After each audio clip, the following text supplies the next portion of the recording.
Okay, Steve Mazzone here from Ocean State Running. I'm here with a former Barrington All-Stater, multiple All-Stater, All-American national champion, Bobby Colantonio, who's now a junior at the University of Alabama, competing in his sophomore year of eligibility at my alma mater, the University of Alabama again. So, Bobby, first of all, how's it going right now? You're in Alabama right now, so why are you down there right now? I just kind of stayed down here because up north it's a little more hectic with the corona, and then also I don't know. I basically live down here now, so it was kind of nice to just stay down here in the warm weather and get some training in on my own. So, Bobby, we're going to talk about a few things today. But first of all, I want to talk about this past indoor season, which was a great indoor season for you. So you set the Alabama school record set just a few years ago in the weight throw, 77 feet, 22.75 yards, and that's number 2 in the country. So throughout the season, having a very good season, then it gets cut short with the coronavirus, and they don't even have a national championship. Talk about your season, and then how it was cut short with. Yeah, so I had some pretty big goals coming into the season, but the season kind of really did take off. I pretty quickly I had kind of the mark and then some of what I really wanted for this year, which was again that 77-foot throw, and that throw right there kind of like I knew was just like kind of the start. It felt really good, but I still had some technical stuff in there that was like missing. So it was like a really good feeling after the meet to like see it that I had more left in me, and then I just felt like I finally kind of like broke a barrier. Because once I got over that 23-meter kind of jump, it wasn't a hard thing to achieve again. So yeah, and then we just got back to training right away. And really at that point, it was let's kind of schedule the training around and taper off the rest of the meets and kind of focus on NCAAs. I really only had one other meet before NCAAs out in New Mexico just to feel the track and ring that it was on, that NCAAs was supposed to be on. And even there, I had a couple throws over 23 meters again. I think I was like 20 centimeters short of my best.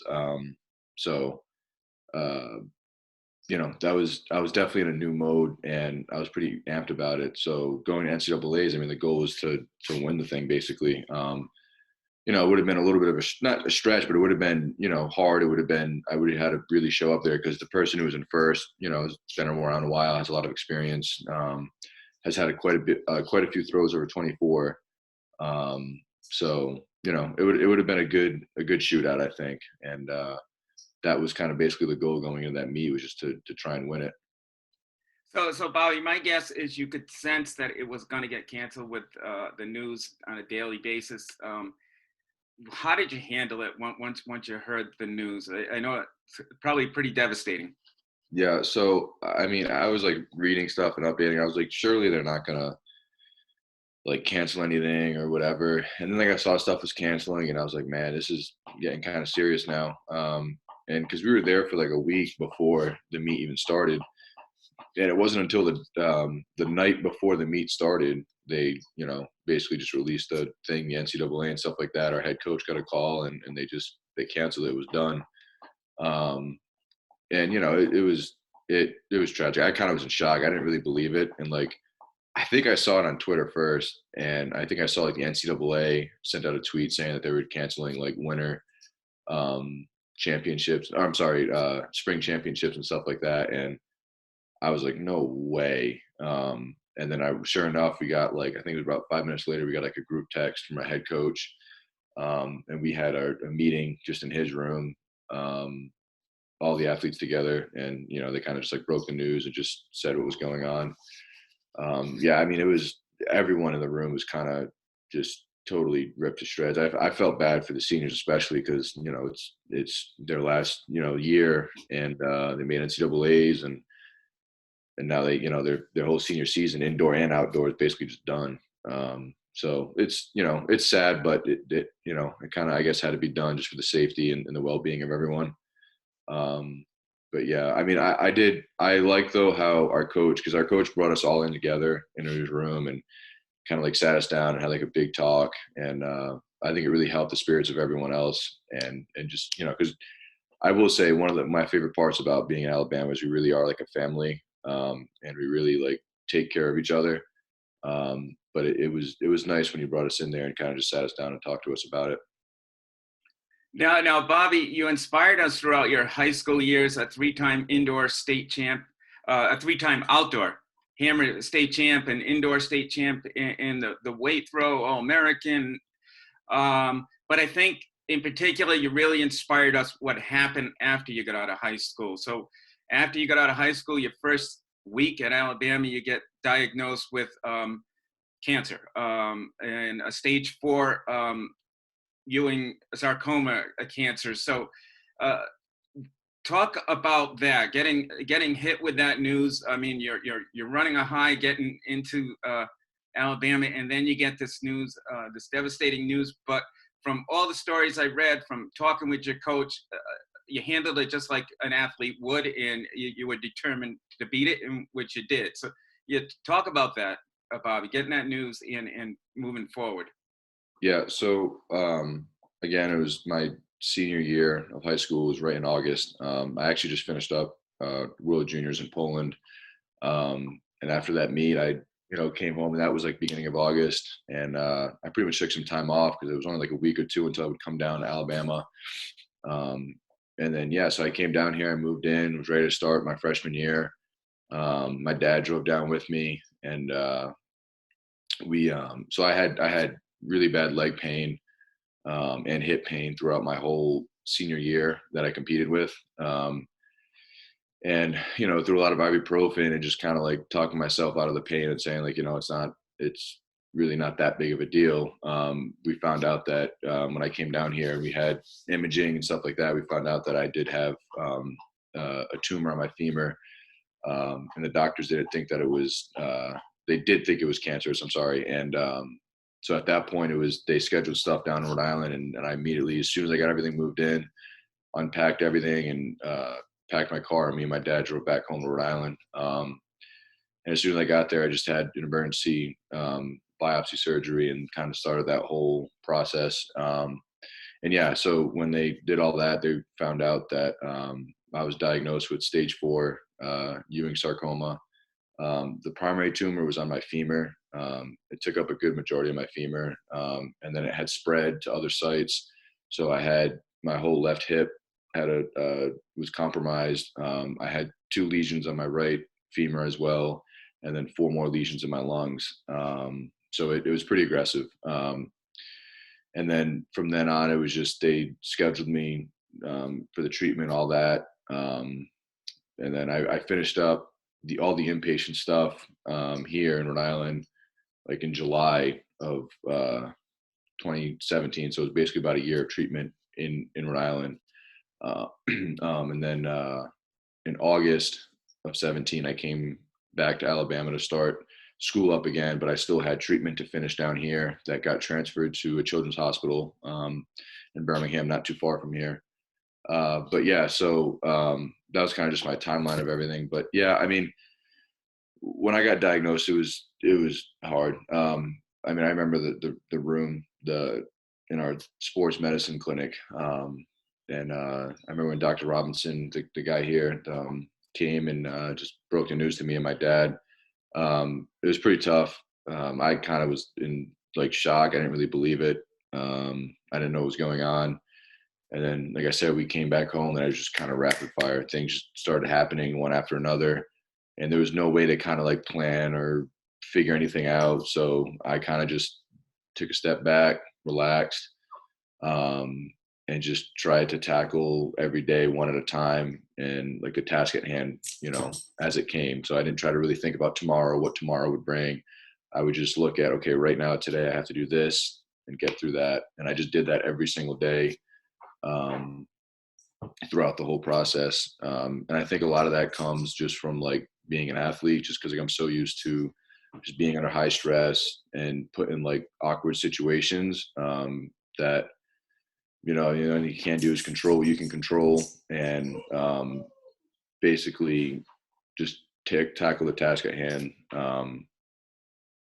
But yeah, you know, it was tough, but I just kind of got through. And I will say I did have a really good friend support group um, throughout this whole process. A lot of people reached out to me, people I've never talked to, people that were, you know, either professional athletes or whatever, just people of all walks of life just reached out to say, you know, hey, how are you doing? And you got this and you're going to get through this. So that was definitely a huge reason why I did end up getting through this. Yeah, and I was even talking to your high school coach, Bob Gorley, who said that he would visit you in the hospital and it would actually be inspiring to him. The way you handled it, he said he pretty much was saying, I'm going to beat this and we're going to get through this and I'll be competing again, which is hard to say, I think, when you dealt with that kind of news. So mentally, Bobby, how are you able to handle this so well? Yeah. I mean, again, I tried to focus on, you know, where I wanted to be down the line and just figured that this was just part of the training. So like, um, everything that I did to, you know, as far as treatment, every chemo session, every radiation session, every, you know, clinic visit, all that stuff was just kind of like everyday training stuff that I was doing at home when I was throwing, essentially. That's kind of like how I looked at it. So like every day was like a practice, or every day was just me trying to get better. And it was, I mean, you know, the chemo was just the chemo, all that stuff was just stuff I had to do to get better and to get back to what I had to get back to my goals. So that's just kind of how I looked at it. I didn't really look at it as, you know, it was treatment or it was chemo. Like, yes, I did, but it was, again, it was more so just practice. It was all part of the road and the path that I had to go down to get better. And then also hopefully, you know, at the time was to get back to throwing as much as like I was set on that being the goal. I mean, at the end of the day, it was really to get healthy, and then we'll see afterwards if I would be able to throw again. But I read too, once you completed all the treatment in the summer of 2017, and once you cleared it and actually beat it, that just getting back into training, just picking up the bar for the weights was difficult. But you looked at it as more of a positive, from what I read. Yeah. I mean, this was funny, but I remember, so the and it was in I think it was April. Yeah. So April was my last like inpatient chemo in Rhode Island. And then we had to, you know, start the final phase of like radiation and stuff like that. But so I got out of the hospital, you know, one mid-April, and then like that following day, I was like, all right, like I want to start doing like workouts and stuff. So like I think I did like 10 air squats, like maybe like 5 sets, and then I think some like 5 sets of like however many push-ups I could do, and I think maybe like lunges or something. And then like it was just so funny because I remember the next day I was so sore I literally could just not move. It was like horrible. I've never like felt so sore in my life. So I was pretty out of shape. And like obviously my whole body was just basically deteriorated from just all the damage the cancer had done and then just the chemo. But yeah, so I you know, little by little I had to really be slow and steady with what I did because I couldn't do too much too soon. And the biggest thing was not trying to fracture, you know, my femur because of like it was compromised and just healing.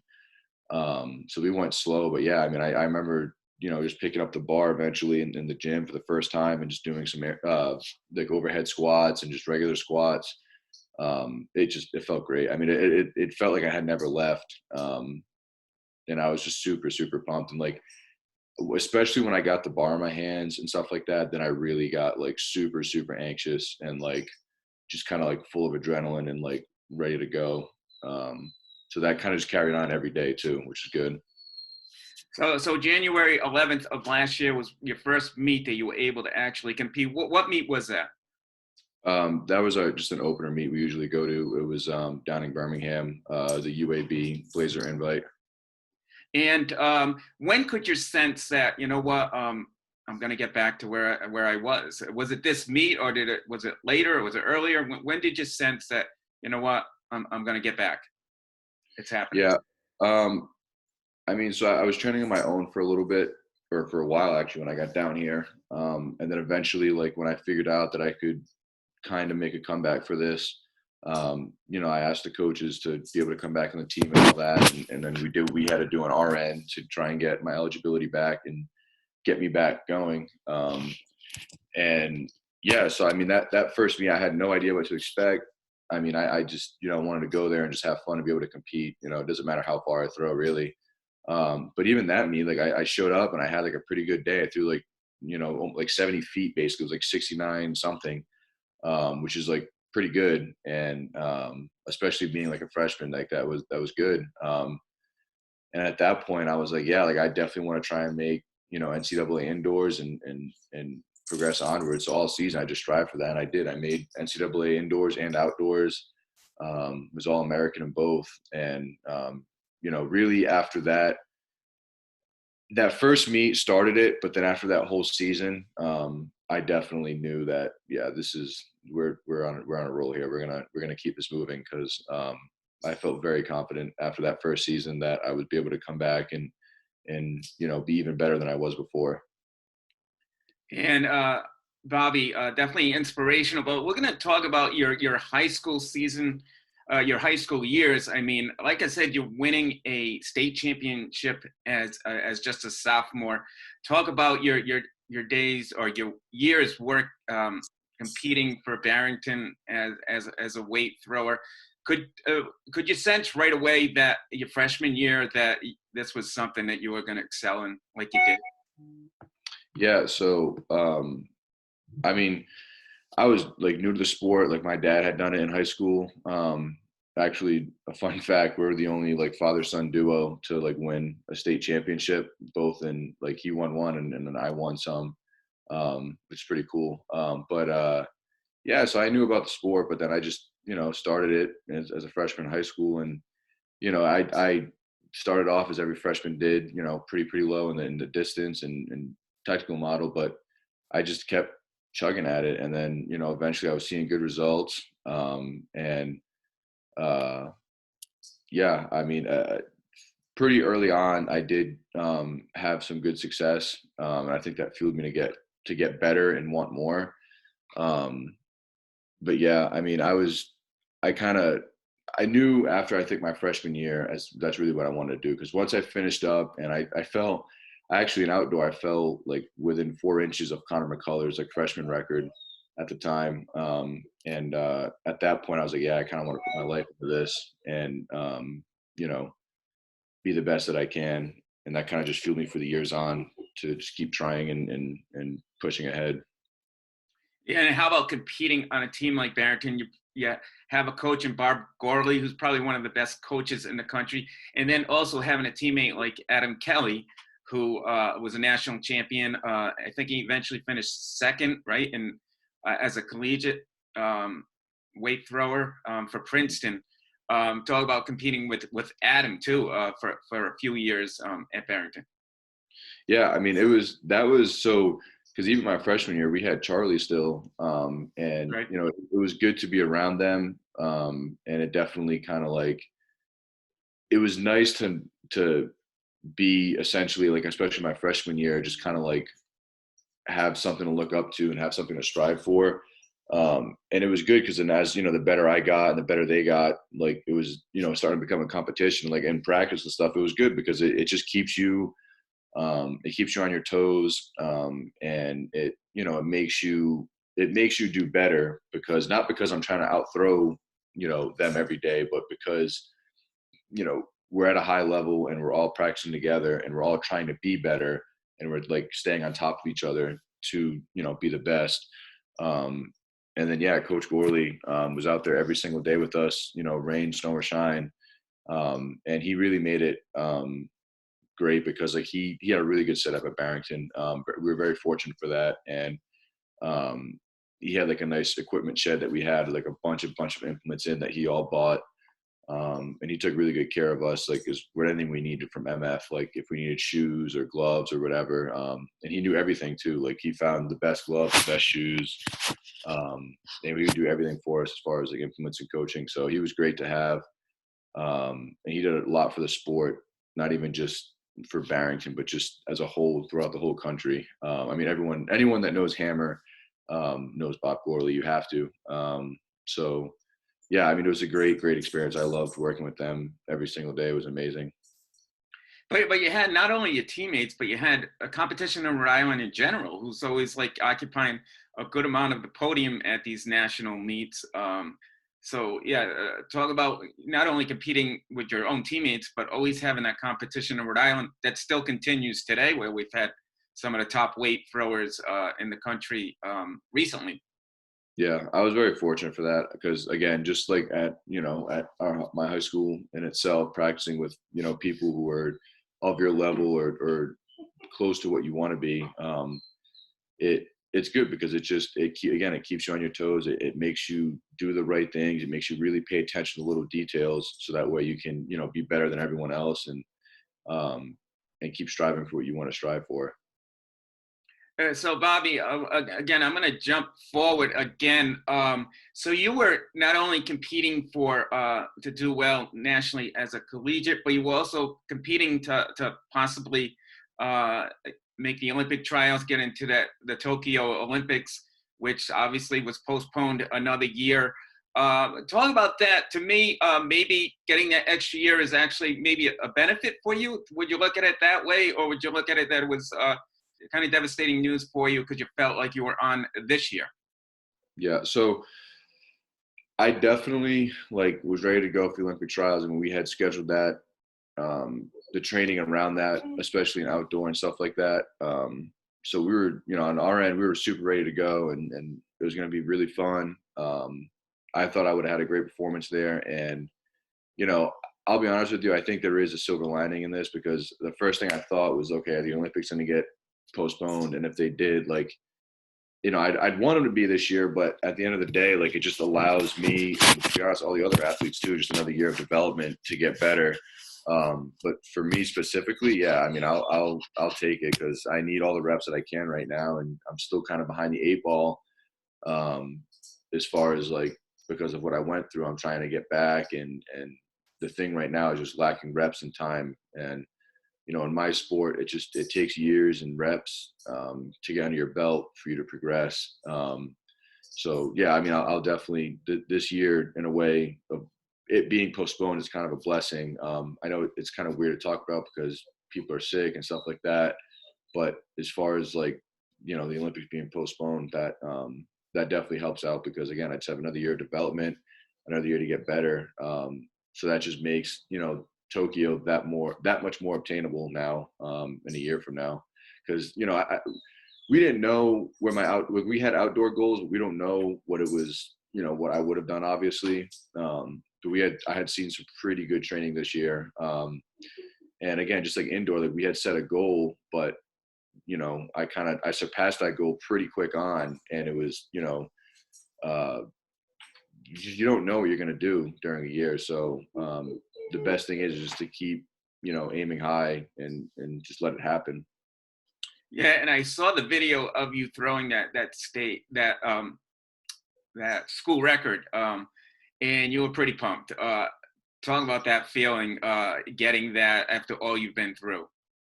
Yeah, so I just really was chasing that 23-meter mark. I think the school record was 23:07 or something like that, and it was just funny because in practice I was having good throws and stuff like that, and then I remember I kept dreaming about just that weight just hitting the 23-meter line, just hitting it. And my first meet, my opener of this year was I was a small PR, but it was kind of a rough meet technically. I just kind of was way too nervous for no reason, just for an opening meet, but it happens. And that meet I kind of was settled down and ready to go. And yeah, I mean, I kind of started off a little rough, but when I saw that throw on that fifth throw, when I saw that just land way over the 23-meter line, I was so pumped. I mean, it was just a huge victory, personal victory, and it just it not only did it hit what I wanted to hit, but it flew over the line significantly. I mean, I was beyond pumped. I can't even I don't even know what happened as soon as it landed. I just remember jumping up and down and screaming and running. Yeah, it was very, I was so happy because again, like just what I went through and like to see hard work pay off and to see, you know, achieve a high level throw like that was just, it meant the world to me. I mean, being ranked second in the NCAA and having, I think it was like the 20th farthest throw of all time in the NCAA history as a sophomore, I was just, in my eyes, was truly, truly remarkable. I mean, I was so, so, so happy and so thankful that I was able to get to where I am and have this ability to keep going. So yeah, I was beyond pumped for all that.